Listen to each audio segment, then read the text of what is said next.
고등부 결선에 오른 4팀은 열기구를 탄 리모와 대상감 그리고 택배, 킹자와 이렇게 4팀입니다. 첫 번째로 발표를 해주실 팀은 열기구를 탄 리모입니다. 발표 준비되셨습니까? 네, 그럼 시작해 주십시오. 안녕하세요. EWD를 활용한 색각 이상자를 위한 지하철 노선도 개선 방안에 대하여 발표할 하나고등학교의 열기구를 탄 리모 팀입니다. 목차는 다음과 같습니다. 먼저 색각 이상이란 어떤 색을 전혀 인지하지 못하거나 다른 색과 구별하지 못하는 것으로 우리나라 남성의 6%, 여성의 0.5%가 가지고 있는 질환입니다. 오른쪽 위의 노선도는 우리나라의 서울 노선도를 정록생명의 시각으로 본 것으로 비슷한 색으로 보이는 노선도가 많고 특히 환승역에서의 구분이 어려운 것을 알 수 있습니다. 이 사진은 네이버의 색약 지하철 노선도입니다. 외곽선을 추가하였고 명도를 일부 조정하였지만 여전히 명확하게 구분하는 데는 어려움이 있음을 알 수 있습니다. 그래서 저희는 EWD, 즉 전기수분 디스플레이를 활용한 색각 이상자들을 위해 지하철 노선도를 개선할 방안에 대하여 제안합니다. 먼저 지하철 노선도 자체의 개선으로는 색을 조정하고 패턴을 추가하고 두께를 조정하였으며 전기수분 디스플레이 같은 경우에는 정록생명, 청황생명, 전생명을 위한 지하철 노선도를 각각의 셀에 전압을 인가하여 경제적이고 에너지 효율적으로 구현할 수 있습니다. 이론적 배경에 대해 발표하겠습니다. 먼저 색각 이상의 종류에는 색약과 생명 두 가지가 있는데 L형, M형, S형 세 가지의 원주세포가 인식할 수 있는 파장이 다른 쪽으로 치우치거나 소실되었을 때를 각각 P형, D형, T형, 색약 또는 생명이라고 부릅니다. 저희는 생명으로 통칭하겠습니다. 그리고 이 그래프가 바로 원주세포가 인식할 수 있는 파장, 즉 원주세포마다의 분광 민감도를 나타낸 것이라고 할 수 있습니다. 다음으로 전기수분 디스플레이에 대해 설명하겠습니다. 먼저 전기수분 현상이란 절연체로 코팅된 전극상의 액적에 외부 전압을 가하면 고체와 전액의 전이차로 인해 접촉각의 변화가 생기고 이로 인해 표면 장력이 변화하는 것입니다. 쉽게 말해 전기로 표면 장력을 바꾸는 것입니다.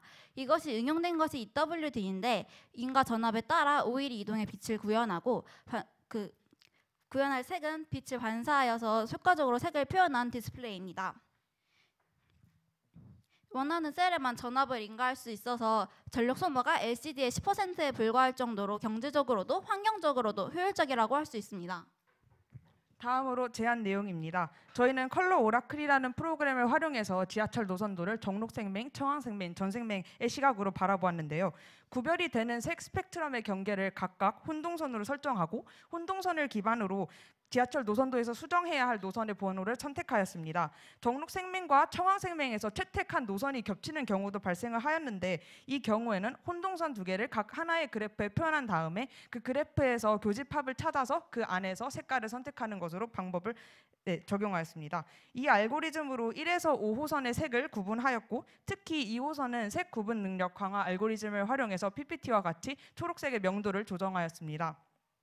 저희는 색깔로만 구분이 되는 점을 보완하기 위해서 구별이 하기 쉬운 5가지의 패턴을 추가하였는데요. 저희가 부산 지하철 노선도를 HSV 색 공간에서 분석한 결과 1, 2, 3호선의 색상이 모두 39도로 동일하였고 4, 5호선의 색상이 모두 159도로 동일하였습니다. 청황생명의 경우에도 1, 3, 5호선끼리 그리고 2, 4호선끼리 색상이 구분이 되지 않는 문제점을 더욱 정밀한 방법으로 확인할 수 있었습니다. 이 사진은 차례대로 저희가 개선한 노선도 그리고 정록생명의 시각으로 본 저희의 개선한 노선도 그리고 기존의 노선도를 정록생명의 시각으로 본 노선도입니다. 가운데 사진을 보면 기존 노선도에 비해 2호선과 3호선의 구분이 더 잘 되는 것을 알 수 있습니다. 네, 다음은 같은 방법으로 저희가 개선한 청황생명을 비교한 것인데요. 이도 마찬가지로 2호선과 4호선의 구분이 전과 더 명확해짐을 알 수 있습니다. 마지막으로 전생명 노선도입니다. 기존에는 전생명을 명도를 통해 구분하였기 때문에 구분이 쉽지 않았지만 저희가 개선한 노선도는 패턴을 추가했기 때문에 전생명의 시각으로 보더라도 쉽게 구분이 가능한 것을 알 수 있습니다. 저희는 개선한 노선도를 바탕으로 실효성을 정량적으로 입증하기 위해서 실험을 진행하였습니다. 저희는 컬러 오라클로 개선 전 그리고 개선 후의 지하철 노선도를 각각 정록, 청황, 전생명의 시각으로 표현하였습니다. 그리고 역 2개를 선정하여서 각각 실험자에게 최소 환승 경로를 찾게끔 하고 그리고 시간을 측정하였습니다. 그리고 각각 실험군과 대조군에 70명씩 배치하여서 하나고등학교 학생 총 140명을 대상으로 실험을 진행하였습니다. 실험 결과 개선 전 노선도의 평균이 71.49초이고 개선 후가 51.96초로 약 20초 정도가 차이가 나 개선한 지하철 노선도가 생명의 효과적임을 입증할 수 있었습니다. 또한 표준 편차는 6초에서 7초 사이로 개인차에 따라서 존재할 수 있는 적당한 정도로 판단하였으며 유의미한 결과임을 확인할 수 있었습니다. 저희 제안의 두 번째 핵심인 전기수분 디스플레이의 적용으로 넘어가겠습니다. 색각 이상자들이 자신의 질환에 해당하는 버튼을 누르면 그 전압이 인가되고 해당 부분에 색이 구현되게 됩니다. 그래서 이때 드라이버 텍스타일은 구현된 색을 반사함으로써 색을 정확하고 효과적으로 구현하도록 하는 기능을 합니다. 그리고 전압을 인가하지 않은 부분에는 물에 의해 오일이 밀려 덮은 부분에 색이 구현되지 않습니다. 저희 제안의 기대 효과는 크게 세 가지가 있습니다. 첫째, 유니버셜 디자인, 즉 장애인과 비장애인 모두를 위한 디자인의 확대이고, 둘째, 지하철 노선도의 1차적인 아이디어에서 머무는 것이 아니라 EWD를 활용한 상용화이며, 셋째, 저희 지하철 노선도가 몇 가지의 색상 조정과 패턴, 두께로 이루어져 적은 수의 요소로도 많은 수의 노선을 표현할 수 있다는 장점을 활용한 서울의 지하철 노선도 및 다른 분야로의 확대입니다. 더 나아가 랜드마크를 표시하거나 혹은 시각장애인을 위해 점자로 된 노선도까지 동시에 표현하여 더 발전시킬 수 있을 것입니다. 이제는 색각 이상자들의 입장에서, 소수의 입장에서 주변을 둘러보고 그 문제점을 하나하나 찾아 해결해가는 유니버셜 디자인이 필요한 시대입니다. 그리고 저희의 지하철 노선도가 그 시작을 알릴 수 있기를 기대합니다. 참고 자료는 다음과 같고, 이상으로 EWD를 활용한 색각 이상자를 위한 지하철 노선도 개선 방안에 대한 발표를 마치도록 하겠습니다. 감사합니다.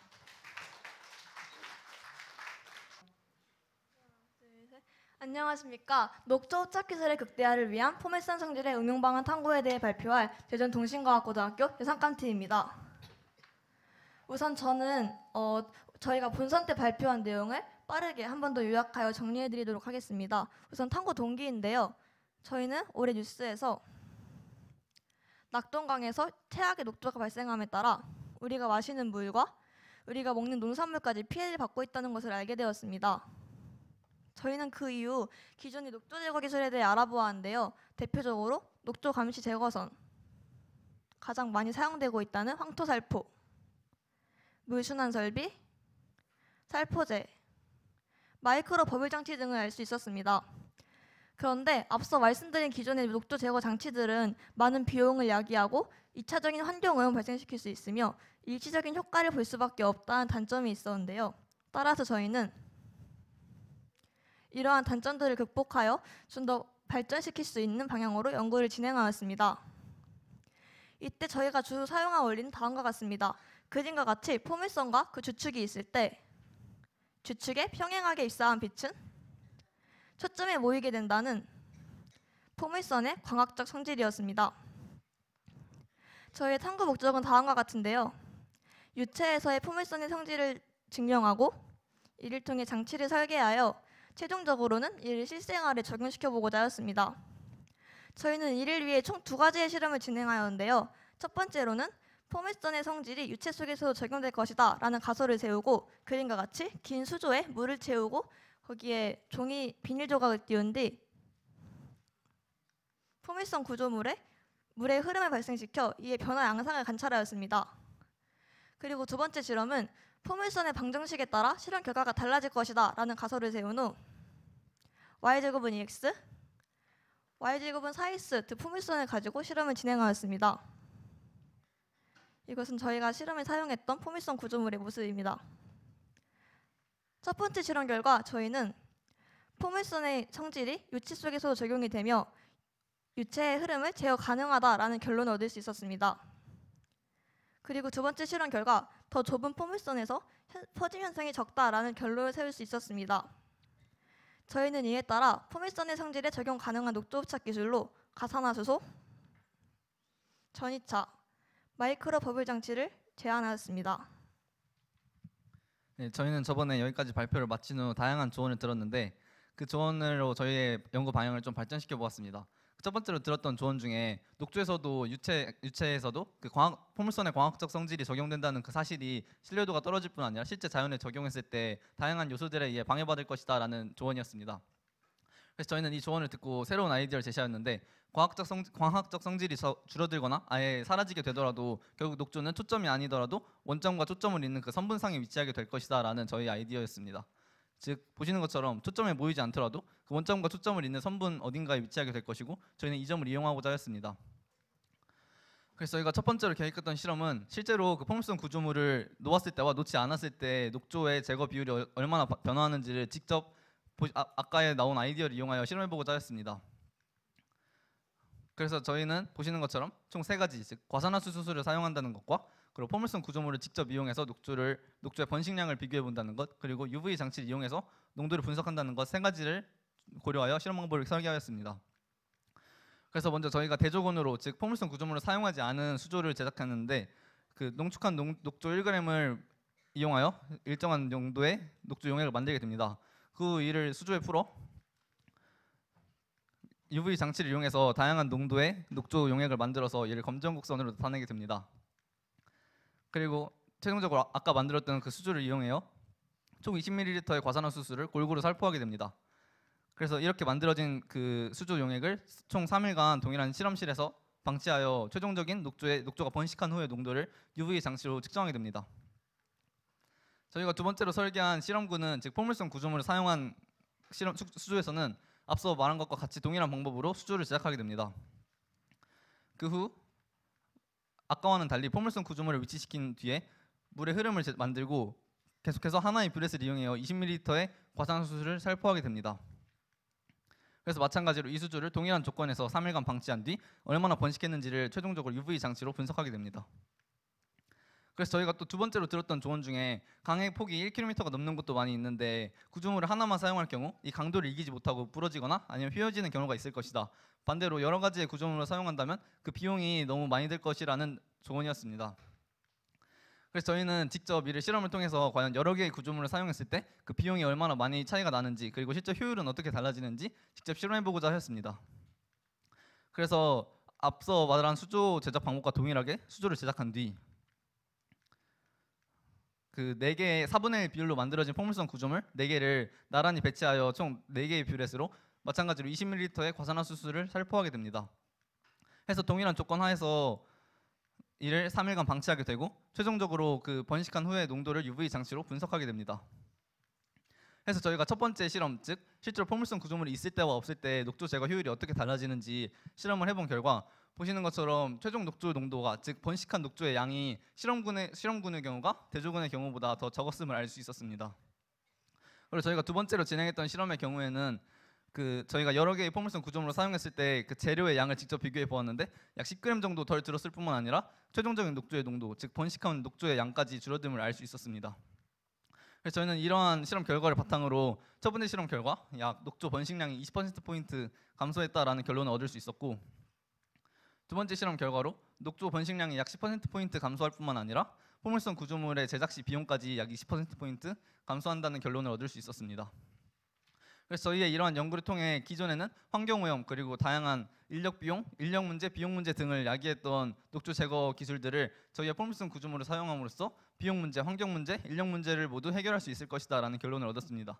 그뿐 아니라 물고기 등의 생활에 영향을 미칠 수 있는 과산화수 등을 좁은 구역에만 살포함으로써 더 많은 이득을 얻을 수 있을 거라고 생각하게 되었습니다. 이상으로 저희의 발표를 마치겠습니다. 안녕하세요. 저희는 안전한 사용이 가능한 이중구조의 눈금 테이프에 대한 연구를 발표할 대전동신과학고등학교 서준배 김권택입니다. 먼저 발표할 목차는 다음과 같습니다. 먼저 저희가 연구를 진행하게 된 동기와 목적을 말씀드리겠습니다. 저희는 다양한 목적으로 여러 가지 학용품을 사용하는데요. 그 중에서 공작이나 각종 활동에 가장 많이 이용되는 학용품 중 하나는 스카치 테이프일 겁니다. 그러나 저희가 주로 공작에 활용하는 이런 스카치 테이프는 테이프를 일반적인 플라스틱 커터 칼로 눌러서 자를 때 테이프가 늘어나거나 혹은 단면이 일정하게 잘리지 않아 매우 정밀하지 못하다는 단점이 있습니다. 그래서 저희는 이러한 단점을 보완하고자 테이프에 눈금을 추가하고 다른 여러 가지 아이디어를 추가함으로써 더 정밀한 기능을 가진 테이프를 설계하였습니다.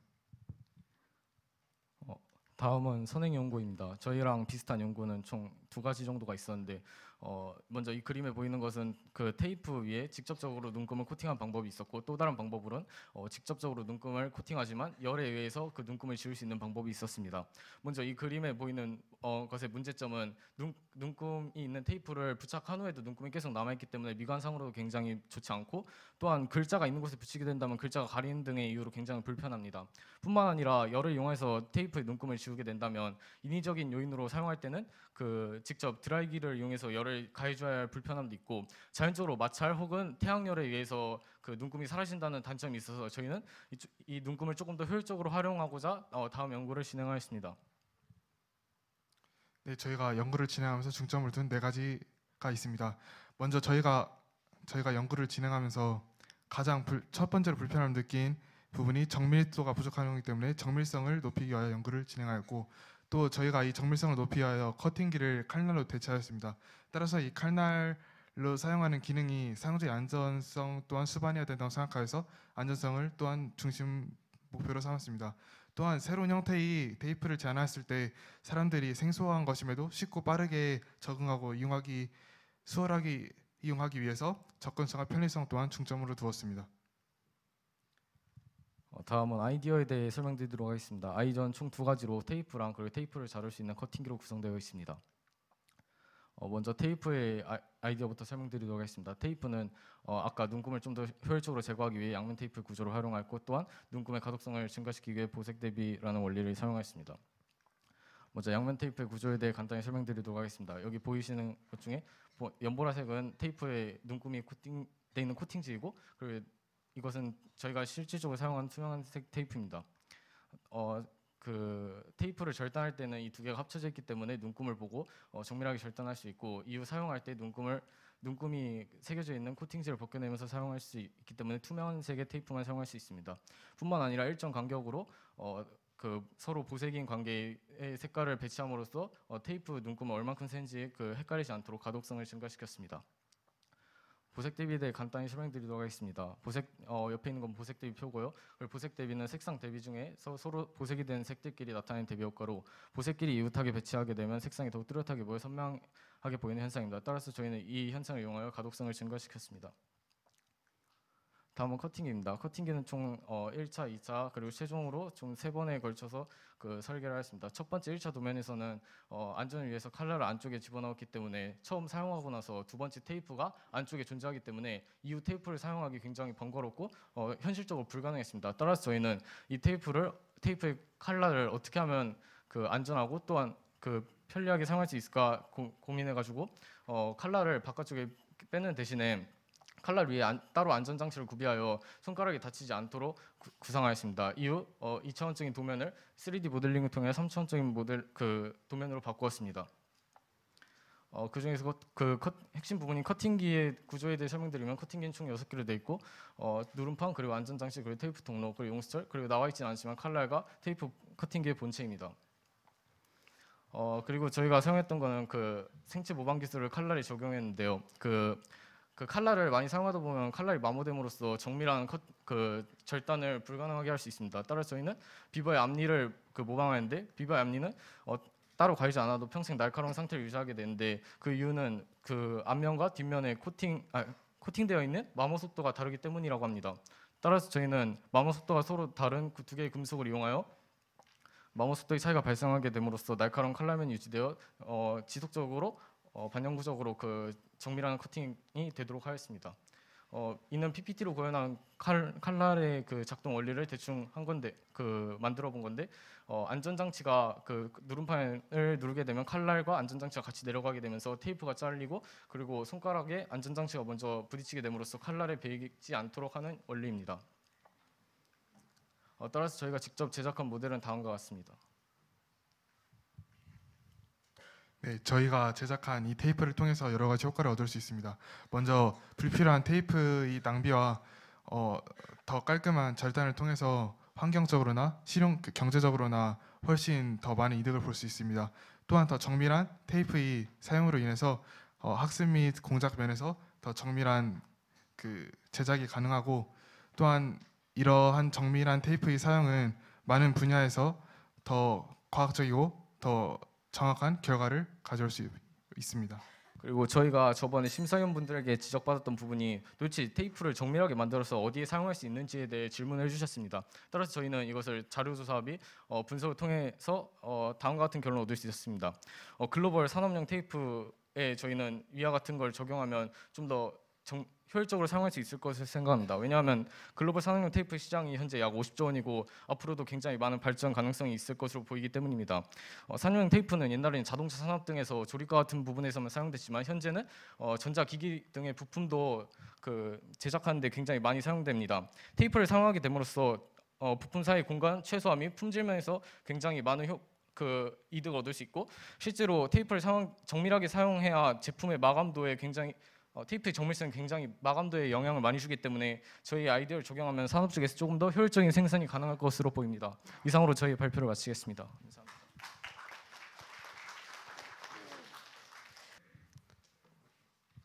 안녕하세요. 저희는 대전과학고등학교의 킹자와 팀입니다. 저희는 EFA 레이어가 적용된 안구 인식에 대해 발표하겠습니다. 먼저 바이오매트릭스 또는 생체 인식이라고 불리는 기술은 생물의 고유한 신체적 형질 또는 행동적 특징을 보완에 활용한 기술을 말합니다. 바이오매트릭스는 현재 금융 분야, 의료복지 분야 및 출입관리 분야 같은 넓은 영역에서 사용되고 있으며 그 범위는 확대되고 있는 추세입니다. 이렇게 바이오매트릭스의 사용 범위가 확대가 되고 있는 이유에는 분실 위험이 적고 인증을 위한 추가적인 물건을 필요로 하지 않으며 제3자의 인증을 방지할 수 있다는 장점이 있기 때문입니다. 하지만 바이오매트릭스는 올바른 생체 정보가 아닌 정보를 맞다고 인식할 오인식 문제, 협박이나 폭력과 같은 외부적인 공격에 의한 인식 문제, 생체 정보 유출 문제와 같은 문제점을 가지고 있습니다. 하지만 바이오매트릭스는 세계적이고 사회적인 흐름입니다. 따라서 생체 인식을 무조건 거부하기보다는 새로운 아이디어를 통해 생체 인식이 편리하고 안전하게 사용될 수 있도록 보완해야 할 것입니다. 저희는 이러한 생체 인식 분야 중 안구 인식에 초점을 맞추었습니다. 안구 인식의 시장 확대 가능성은 매우 좋은 편이며 시장을 선도한 기업은 안구 인식 기술을 개발하고 있습니다. 또한 스마트폰과 같은 기기에도 탑재되고 있어 소형화되었고 경제적이라는 특징을 가지고 있습니다. 저희는 이렇게 다양한 장점을 가지는 안구 인식을 보완하여 높은 보안성과 많은 기능을 갖출 수 있도록 하는 아이디어를 제안합니다. 저희는 안구 인식에 EFA, 즉 2단계 인증이라는 것을 추가했습니다. EFA, 즉 2단계 인증이란 인증 방식의 일종으로 사용자 인식 방식의 두 가지 인증을 사용하는 것을 말합니다. 예를 들어 어떤 사이트에 로그인할 때 일반적인 비밀번호를 입력하는 과정을 1단계 인증이라고 생각할 수 있고, 그 비밀번호를 입력한 이후 휴대폰으로 받은 인증 번호를 추가하는 과정을 2단계 인증 과정이라고 생각할 수 있습니다. 저희는 EFA 인증 과정을 안구 인식에 결합한 아이디어를 제시합니다. 이는 기존 안구 인식 방식에 추가적인 하나의 인증 과정을 추가하는 방식으로 홍채 인식이나 망막 인식 등 기존 안구 인식 장치에 정보를 표시할 수 있는 화면과 눈의 움직임을 인식하는 아이 트래커를 결합하여 안구의 인식을 함과 동시에 사용자와 상호작용하여 기존 인식 기술의 보안성을 강화시킬 수 있는 아이디어입니다. 저희는 안구 인식을 강화할 수 있는 새로운 층의 안전 장치로 직관적이고 편리한 방식 2개를 제시합니다. 첫 번째 방식으로는 아날로그 형태의 시계를 안구 인식 장치에 결합하는 방식입니다. 최초 사용자는 생체 인식 시스템에 자신의 비밀번호를 등록합니다. 비밀번호는 시간의 개념으로 생각할 수 있는데 0에서 12시간 사이의 시간으로 구성되어 있습니다. 사용자가 안구 인식을 시도 시 인식 장치를 통해 왼쪽과 같은 아날로그 시계 형태의 화면이 출력됩니다. 이때 붉은 점은 사용자의 아이 트래커로 인식한 안구의 위치를 표시하는 점, 파란색 선은 안구 인식 시마다 변화하는 랜덤한 시각을 가리키는 인디케이터입니다.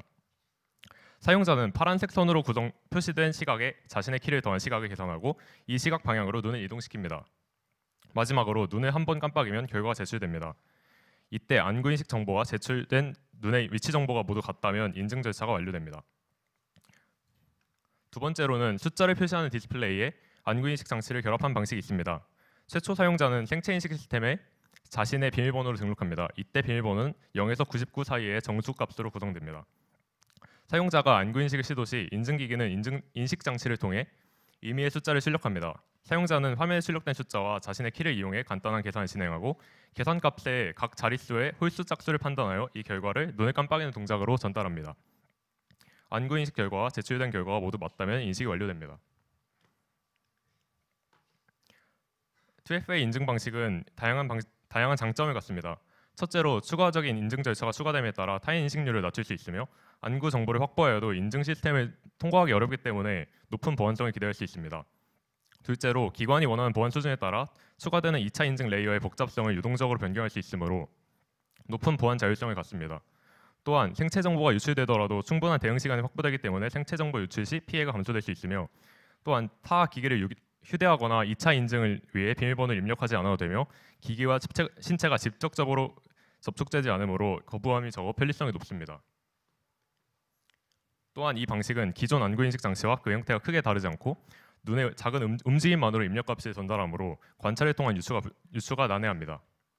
또한 인증을 수행하기 위해서는 눈을 통한 특정 동작을 수행해야 하기 때문에 인조 안구를 구분할 수 있으며 안구 인식에는 1단계 인식을 통과했으나 2단계 인증을 실패할 시 시스템은 안구 복제 가능성을 파악해 사용자와 시스템에게 경고 알림을 전송하고 이를 통해 안구 정보 유출 피해를 미연에 방지할 수 있습니다. 다음은 추가적 기대 효과인 SOS 기능입니다. 네, SOS 기능에 대해 설명드리겠습니다. SOS 기능은 사용자가 외력에 의한 강제적인 인식에서 대응할 수 있는 방법입니다. 이 방법은 먼저 사용자가 사전에 원래의 키와 별도로 SOS용 키를 추가로 등록함으로써 사용할 수 있습니다. 만약 사용자가 인증 과정에서 위협을 받는다면 사용자는 SOS 키를 이용하여 인증할 수 있습니다.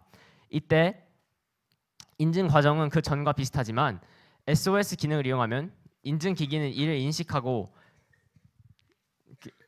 위협받은 사용자를 위협하는 사람을 자극시키지 않기 위해 정상적으로 인증된 것으로 인증되었다는 신호를 전송합니다.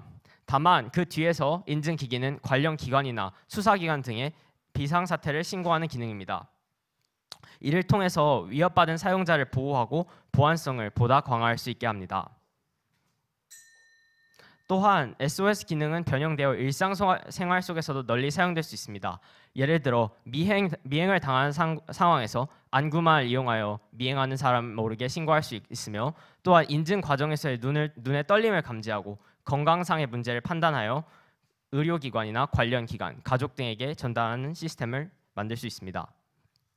이 방식은 안구인식의 2단계 인증을 추가한 방식으로 안구인식의 패러다임을 변화시켰습니다. 이는 모두가 안전하고 편리한 사회를 형성하는 데 기여할 것으로 생각됩니다. 감사합니다.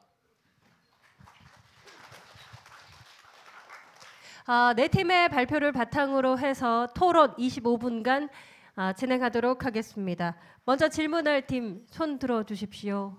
두 번째 팀 대상감 팀 질문해 주십시오. 그래서 1번 팀의 질문 드리겠습니다. EWD가 다른 디스플레이에 비해서 어떤 장단점이 있어서 지하철 노선도에 최적화된 디스플레이라 생각되어서 선택하게 되었는지 궁금합니다. 답변 드리겠습니다. 일단 발표에서도 말한 것 같은데 일단 EWD는 EWD는 기존에 비해서 LED에 비해서 10%로 낮은 전력 소모량을 보이는데 이는 기존 디스플레이가 내부 발광형이지만 EWD는 반사형 디스플레이로서 전력 사용량이 굉장히 적습니다. 또 저번에 심사위원분들께서 이게 작은 픽셀로 이루어졌다 보니 비용이 많이 드는 것이 아니냐라고 질문해 주셨는데 그런 디스플레이는 그 사진 같은 것을 재현하려면 아주 작은 픽셀로 나눠야 해서 많은 비용이 들게 되지만 저희의 지하철 노선도는 많은 픽셀을 요구하지 않기 때문에 그 부분에서 비용을 절감할 수 있다고 생각합니다.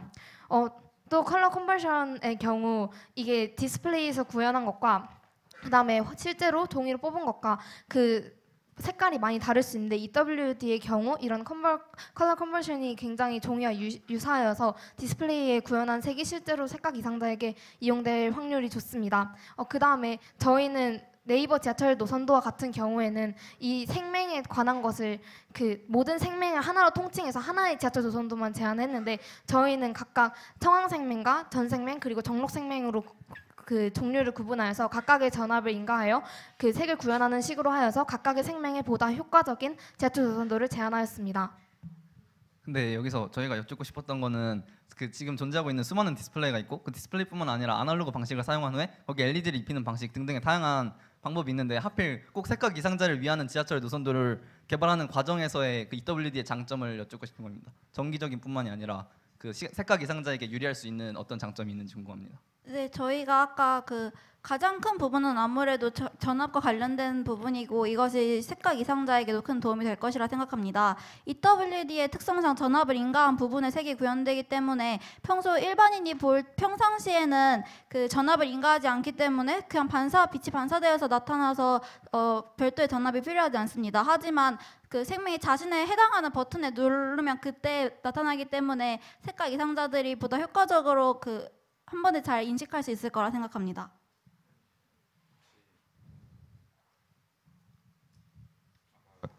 신뢰도를 보여주기 위해서 포스터 준비해 오신 것 같은데 다시 한번 보여주실 수 있을까요? 그 표본이 죄송합니다. 표본이 지금 하나고 학생 140명 맞나요? 네. 그 친구들 중에 색각 이상자가 있었습니까? 저희가 이 컬러 오라클이라는 프로그램을 돌린 다음에 이것으로 실험을 했는데 저희가 원래 그 조언을 받아서 저희가 원래는 색각 이상자를 대상으로 한국색채협회에 질문을 들어서 색각 이상자한테 실험을 하려고 했지만 그 색각 이상의 경우에는 질병으로 분류되지도 않고 그래서 모으기는 어렵다는 조언을 받아서 컬러 오라클이라는 프로그램을 이용하였습니다. 컬러 오라클이라는 프로그램은 이제 이 모니터에 있는 그 그림판을 다 색각 이상자들이 볼 수 있게 색각 이상자들이 볼 때 어떻게 보이는지를 나타낸 것이기 때문에 하나고등학교의 학생이 색각 이상자가 아니더라도 색각 이상자의 입장에서 이를 실험할 수 있다는 장점이 있었고 따라서 저희는 이렇게 실험하는 방법으로 채택을 했습니다. 그럼 이미 나와 있는 색약 지도들이 많이 있는 거 아시죠? 그럼 그 색약 지도들의 효과? 그러니까 그거에서 분석한 결과들이 있거든요. 그 결과랑 혹시 비교해 보셨어요? 네이버의 경우에는 12명의 색각 이상자를 대상으로 직접 색각 이상자와 실험을 했다는 것으로 알고 있지만 색각 이상자 네이버는 저희와는 그 색각 이상자를 위해서 지하철 노선들을 만든 방식이 조금은 차이가 나지만 그래도 네이버도 똑같이 시각을 재는 방식으로 실험을 하였는데 그 시각의 면에서 색각 이상자를 위해서 바꾼 노선도가 기존의 노선도보다 훨씬 빠르게 찾을 수 있다는 것에서 공통적인 것 같습니다. 감사합니다. 네. 자, 그 토론에 방해가 되는 행동 좀 삼가해 주시고 소란스럽지 않도록 협조를 좀 부탁을 드리겠습니다. 다른 질문 해 주십시오. 네. 4번 킹자와 팀 질문해 주십시오. 네, 2번 팀에게 질문 드리고 싶습니다. 수면파에서 파동의 매질은 위아래로 진동할 뿐 수평 이동은 없습니다. 그래서 만약 물 위에 떠 있는 부유물들을 포물선으로 이동시키기 위해서는 그런 강에서의 흐름과 같은 물의 흐름이 필요합니다. 맞습니까? 네. 근데 그러한 경우에서 물에 떠 있는 부유물이 포물선에 반사되어서 모이는 것은 초점 가까이 모이는 것은 저희는 어렵다고 생각합니다. 물의 흐름이 계속 있기 때문에 그것을 이기고 초점에 모이는 것은 어려울 것 같고 또한 포물선이 아니더라도 다른 구형이나 반원형이나 삼각형 모양을 해도 동일한 결과가 나올 거라고 생각합니다. 왜냐하면 물 위에서 물의 흐름이 있는 곳에서 포물선 구조물을 설치하는 것은 예를 들어 평평한 판에 모래를 모아놓고 손으로 쓸었을 때 손에 모이는지 안 모이는지를 보는 것과 비슷하다고 생각합니다. 혹시 포물선 말고도 다른 형태의 구조물로 실험을 해보셨나요?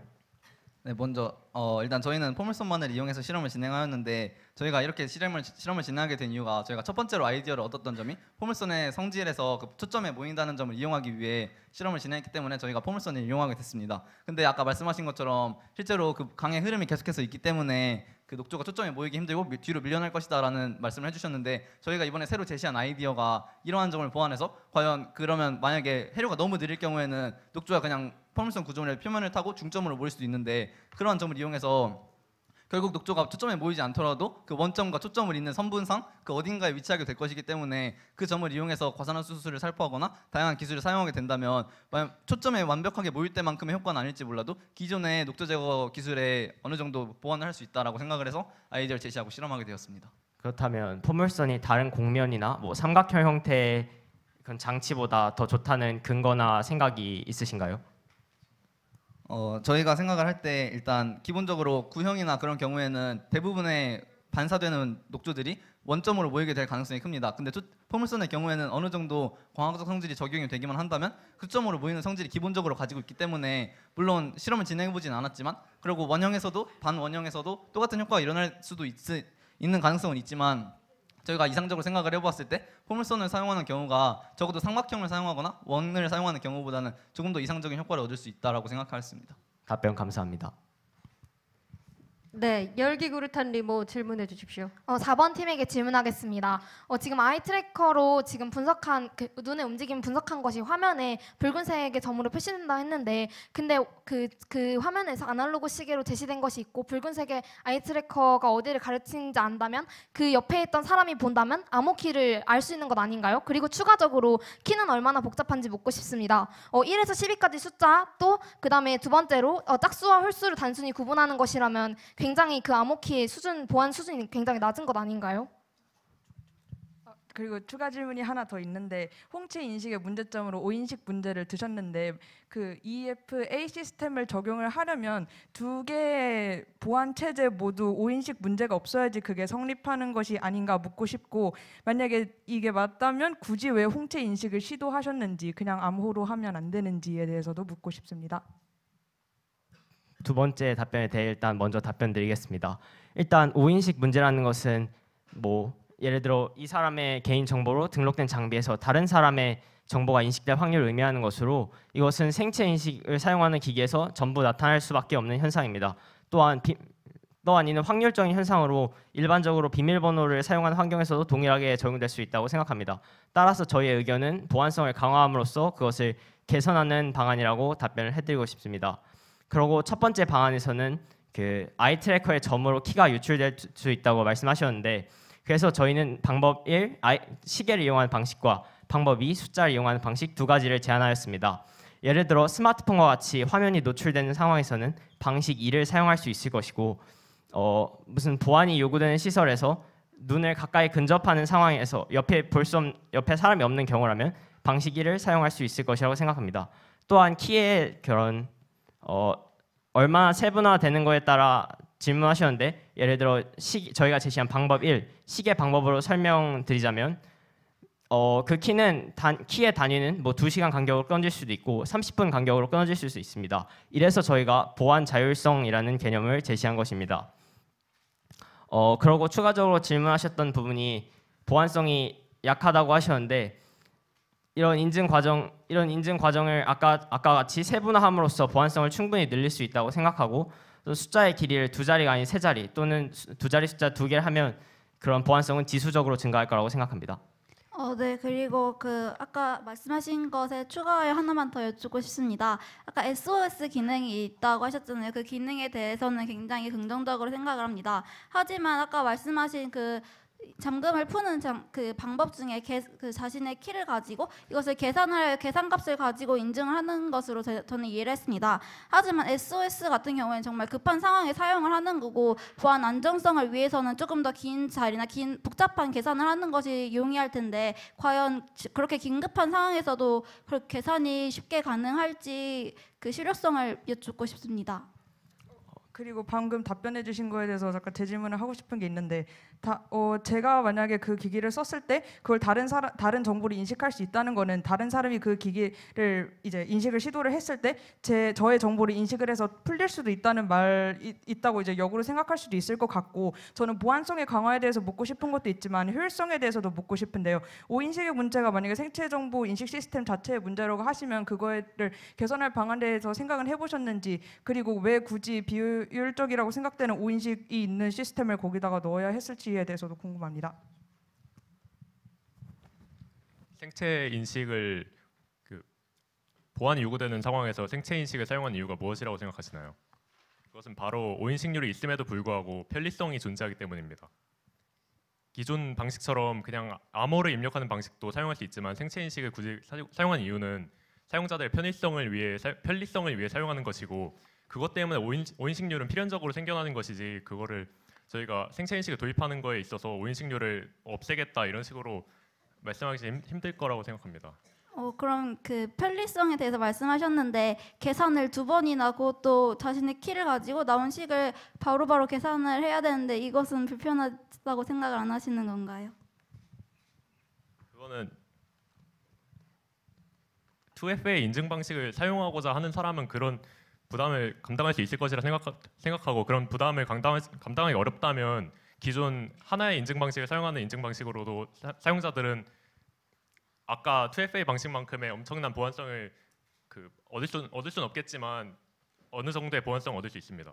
네, 답변 잘 들었습니다. 그리고 실생활에서 마지막 하나의 질문을 할 것인데 실생활에서는 물론 편리성이 중요하겠지만 여기서 쓰는 암호는 이제 공공기관이나 은행 같은 기관에서 쓰인다고 발표를 들었는데 그렇다면은 편리성보다는 안정성이나 보안성을 더 중요시해야 되는 것이 아닌가 질문하고 싶습니다.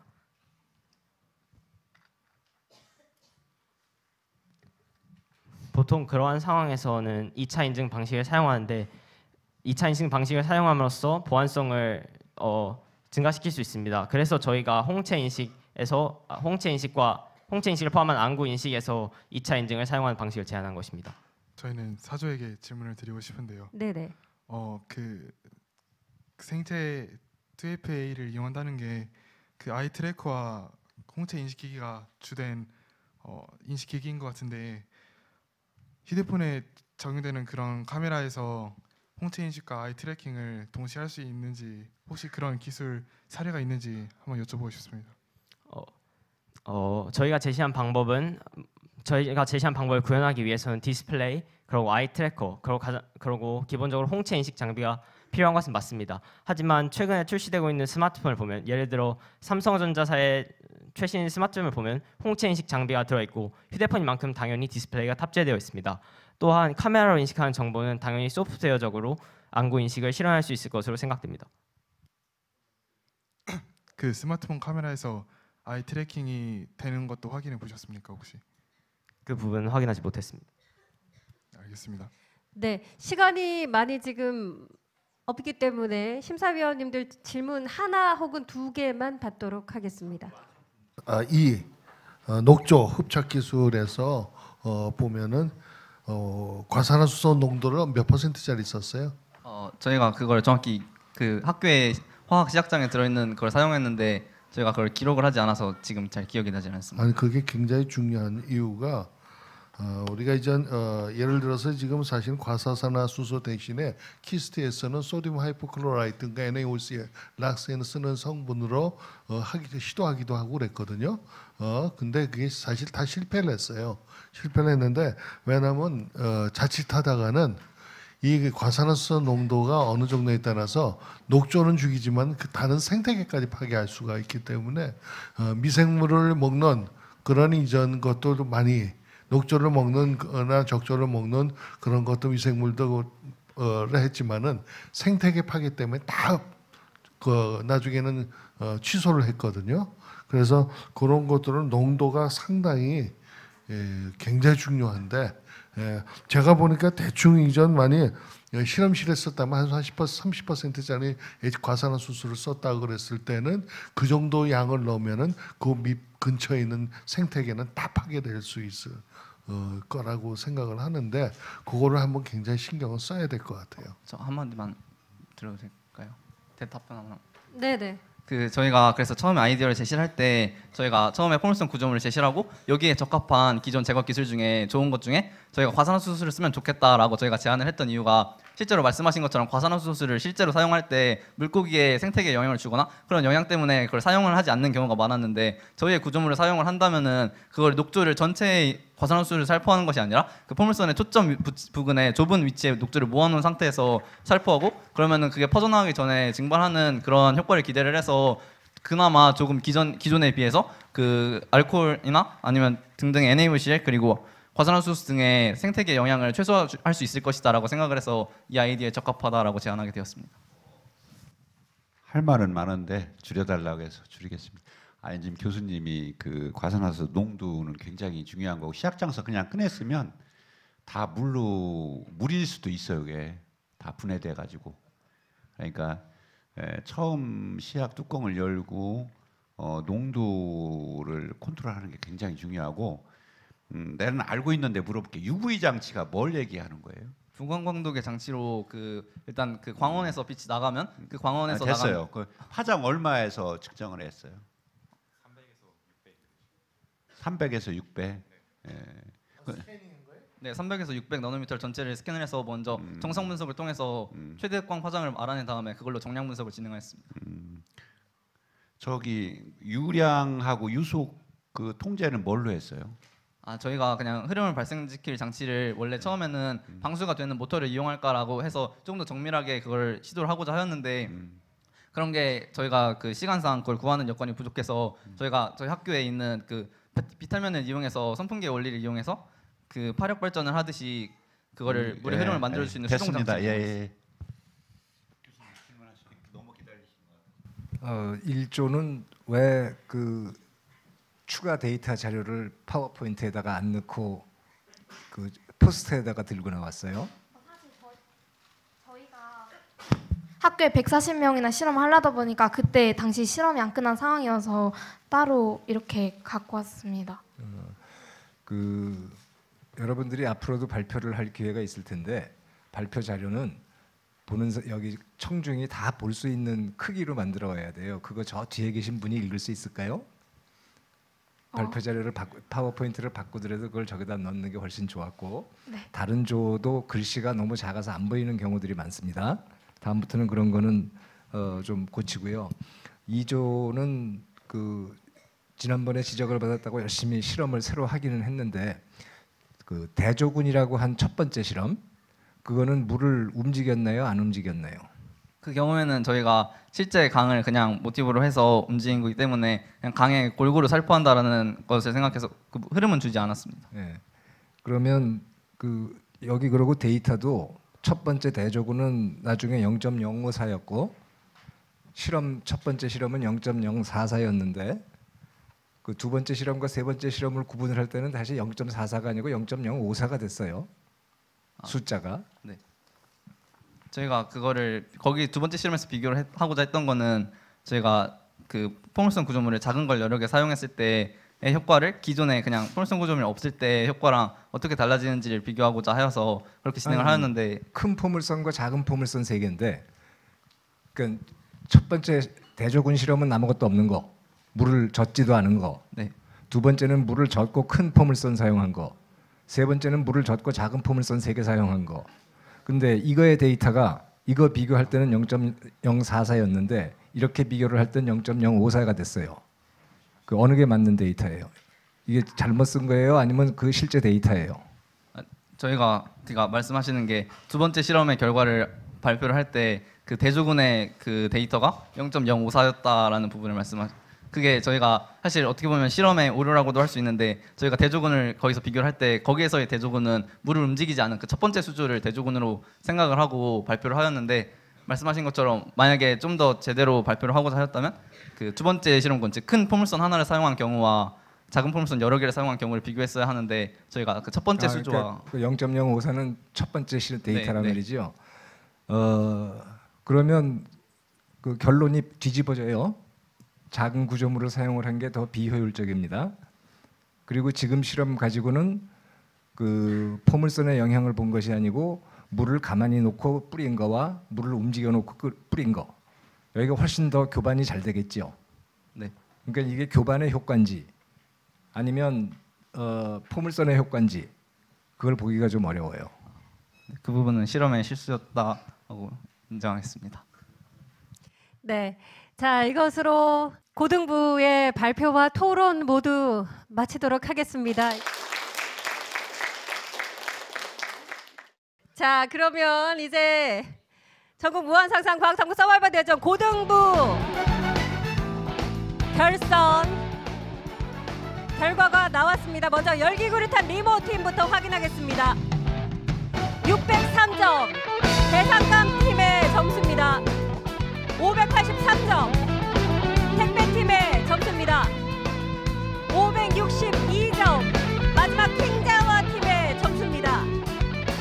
617점 이렇게 해서 고등부 대상은 킹자와 팀이 수상했습니다. 축하합니다. 그리고 최우수상을 받은 나머지 세 팀도 축하합니다. 다들 애썼습니다. 이제 본격적으로 시상식을 진행하도록 하겠습니다. 시상 순서는 기관상과 장려상, 우수상, 최우수상 김천시장상과 최우수상 경상북도 교육감상, 최우수상 경상북도 지사상, 그리고 대상 순으로 진행되겠습니다. 먼저 기관상 시상입니다. 기관상은 본대회에 가장 많은 참여와 우수한 성적을 올린 팀을 배출한 학교에게 돌아가는 부총리 겸 교육부 장관상입니다. 호명되는 기관의 대표는 무대 위로 올라와 주시면 되겠습니다. 대구 와룡초등학교, 상관중학교, 대전 동신과학고등학교. 시상에는 김천시 석성대 국장님께서 해주시겠습니다. 국장님 앞으로 모시겠습니다.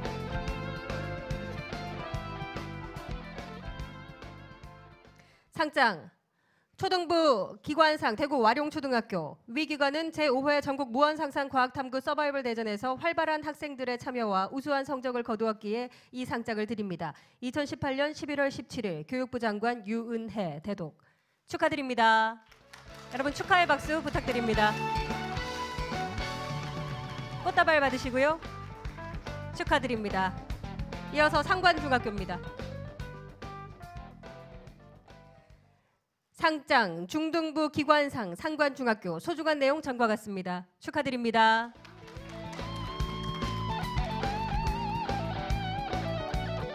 네, 이어서 대전 동신과학고등학교입니다.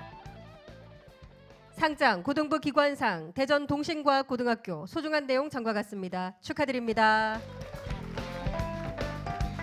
네, 꽃다발도 받으시고요. 축하드립니다. 국장님 가운데로 모시고 기념사진 촬영하도록 하겠습니다. 네, 상장판을 좀 앞쪽으로 잘 보이게 들어주시겠습니까? 예, 정면을 바라봐 주십시오. 네, 축하드립니다. 기관상을 수상한 새 학교 다시 한 번 더 축하드립니다. 국장님은 잠시만 기다려 주십시오. 네, 기관상에 대한 시상 함께 하셨습니다. 이어서 장려상입니다. 포산팀, 미래의 주인공팀, 월계지간팀입니다. 세 팀 무대 위로 올라와 주십시오.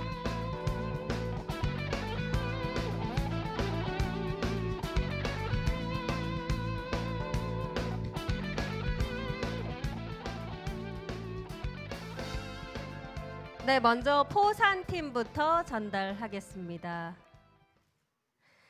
상장 초등부 장려상 포산초등학교 팀명 포산. 위 팀은 제5회 전국 무한상상과학탐구 서바이벌 대전에서 위와 같이 우수한 성적을 거두었으므로 이 상장을 드립니다. 2018년 11월 17일 김천시장 김충섭. 축하드립니다. 수상팀에게는 상금 70만 원과 함께 꽃다발이 수여되겠습니다. 축하드립니다. 네, 이어서 미래의 주인공 팀입니다. 상장 초등부 장려상 대구 와룡초등학교 팀명 미래의 주인공. 소중한 내용 전과 같습니다. 축하드립니다. 네, 상장판과 함께 꽃다발 받으시겠습니다. 이어서 원계지간 팀입니다. 상장 중등부 장려상 잠원중학교 팀명 원계지간. 소중한 내용 전과 같습니다. 축하드립니다. 네, 축하드립니다. 국장님 가운데로 모시고 기념사진 촬영하겠습니다.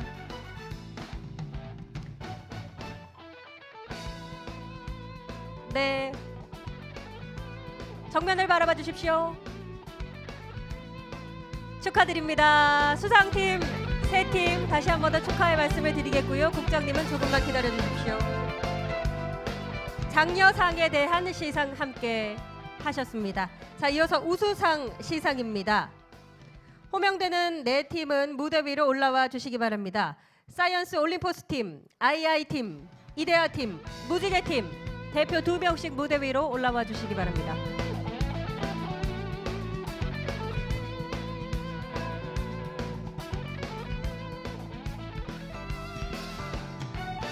네, 먼저 사이언스 올림포스 팀부터 전달하겠습니다. 상장 초등부 우수상 백록 한라 제주대학교 부설초등학교 팀명 사이언스 올림포스. 위 팀은 제5회 전국 무한상상과학탐구 서바이벌 대전에서 위와 같이 우수한 성적을 거두었으므로 이 상장을 드립니다. 2018년 11월 17일 김천시장 김충섭 대독. 축하드립니다. 수상팀에게는 상금 100만 원과 함께 꽃다발이 수여되겠습니다. 이어서 II팀입니다. 상장 중등부 우수상 와룡중학교 팀명 II. 소중한 내용 전과 같습니다. 축하드립니다.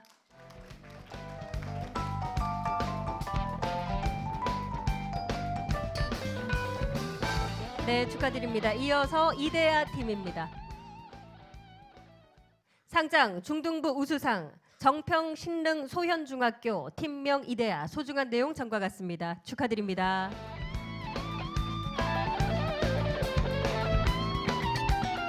네, 축하드립니다. 이어서 무지개 팀입니다. 상장 고등부 우수상 경기북 과학고등학교 팀명 무지개. 소중한 내용 전과 같습니다. 축하드립니다. 네, 상장판과 함께 꽃다발 받으시겠습니다. 앞으로 나오십시오. 네, 국장님 가운데로 모시고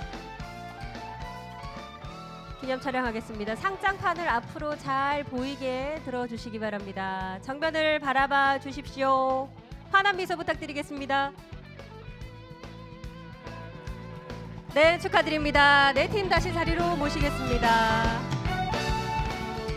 우수상 시상 함께 하셨습니다. 이어서 최우수상 김천시장상에 대한 시상입니다. 호명되는 수상자 3팀은 무대 위로 올라와 주시기 바랍니다. 싱다이 애플팀, 남문 SCI팀, 택배팀 3팀 무대 위로 올라와 주십시오.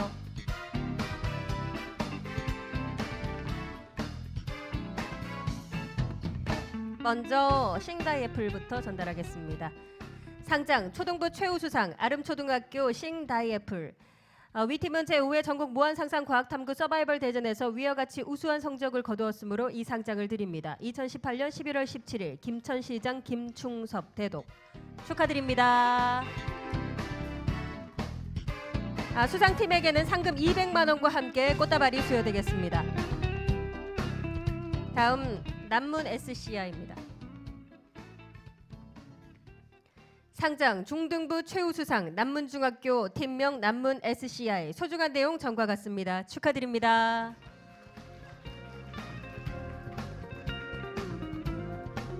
네, 이어서 택배팀입니다. 상장 고등부 최우수상 대전 동신과학고등학교 팀명 택배. 소중한 내용 전과 같습니다. 축하드립니다.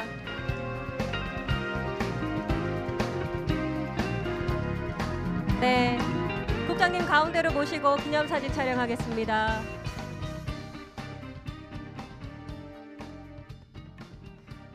네, 자, 정면을 바라봐 주십시오. 한 번 더 찍을게요. 이제 최우수상 경상북도 교육감상에 대한 시상 함께 하겠습니다. 호명되는 수상자 3팀은 무대 위로 올라와 주십시오. 큐브 매직팀, 푸른나무팀, 대상감팀 3팀 무대 위로 올라와 주십시오. 시상에는 경상북도 교육청 청정복 장학관님께서 해주시겠습니다.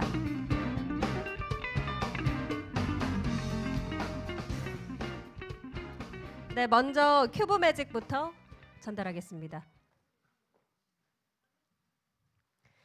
상장 초등부 최우수상 대구 와룡초등학교 팀명 큐브 매직. 위 팀은 제5회 전국 무한상상과학탐구 서바이벌 대전에서 위와 같이 입상하였기에 이 상장을 드립니다. 2018년 11월 17일 경상북도 교육청 교육감 임종식 대독. 축하드립니다. 수상팀에게는 상금 200만 원과 함께 꽃다발이 수여되겠습니다. 축하드립니다.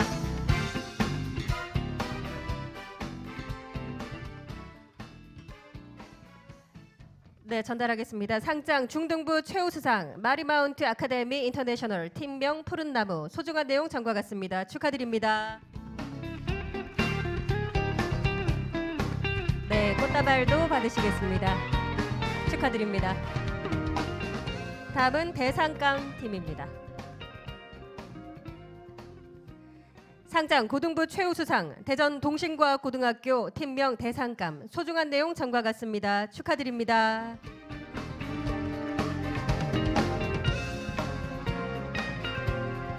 네, 축하드립니다. 장학관님 가운데로 모시고 기념사진 촬영하겠습니다.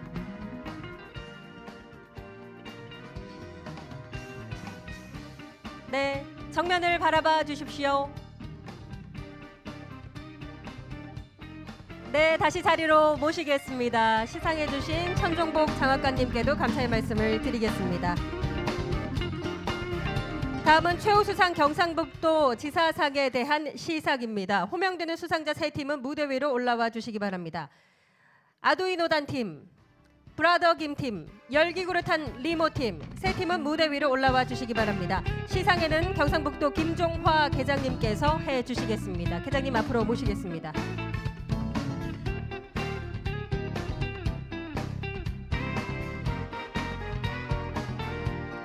네, 먼저 아두이노단부터 전달하도록 하겠습니다.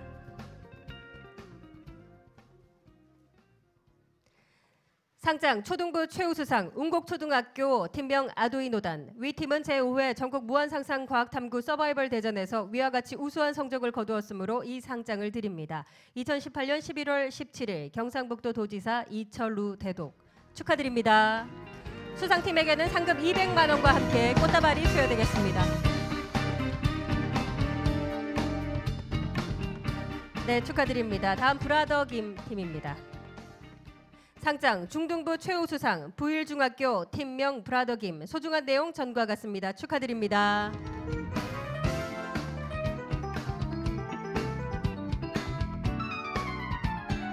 이어서 하나고등학교입니다. 상장 고등부 최우수상 하나고등학교 팀명 열기구를 탄 리모. 소중한 내용 전과 같습니다. 축하드립니다.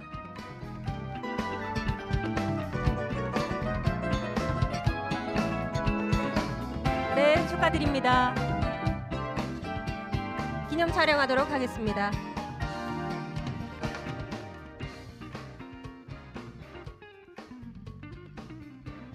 네, 축하드립니다. 자리로 다시 모시겠습니다. 시상해주신 김종화 계장님께도 감사의 말씀을 드리겠습니다.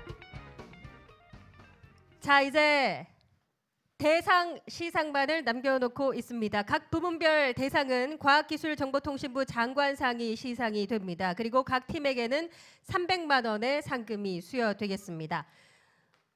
수상팀입니다. 초등부 우리는 과학왕팀, 중등부 아폴로팀, 고등부 킹자와팀입니다.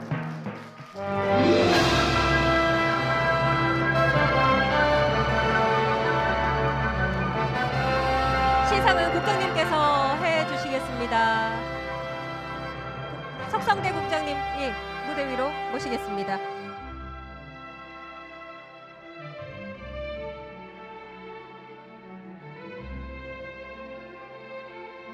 먼저 우리는 과학왕팀부터 전달하겠습니다.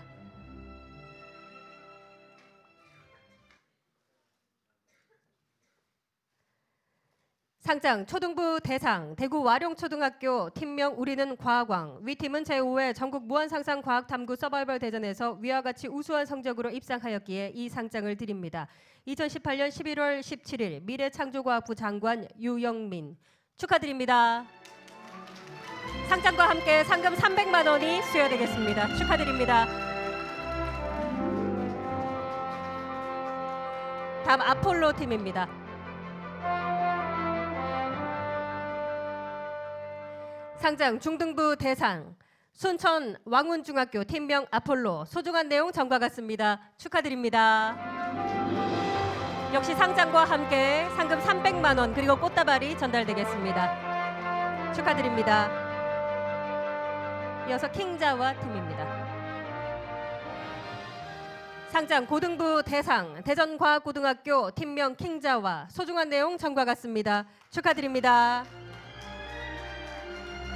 상장과 상금 300만 원 그리고 꽃다발이 전달되겠습니다.